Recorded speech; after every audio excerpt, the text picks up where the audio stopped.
In this segment, we're going to do some passive testing to see if there is a bone-on-bone end feel in the shoulder joint to determine if they may have some joint adhesions inside the joint. We're also going to show you a special orthopedic test called the Aptly Scratch test. At first, I'm just going to passively ask or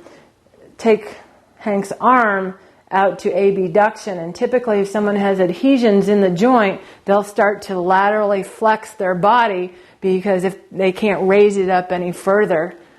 and relax.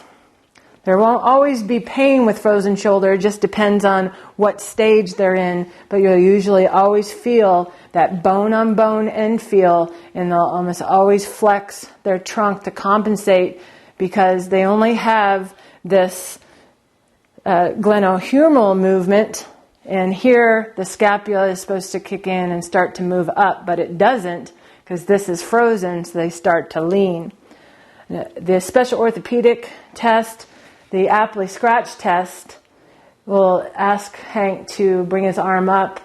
and touch the back like that, and bring this other one into internal rotation, and you'll see here that internal rotation and external rotation on both sides is good, and he's also got good elevation of the scapula.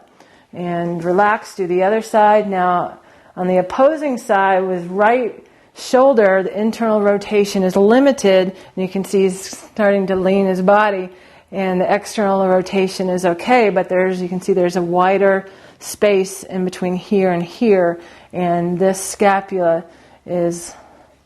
elevating away from the rib cage, but if you can see that the inferior border is more winged than the inferior border over here, that is part of a serratus weakness that we have addressed the serratus in our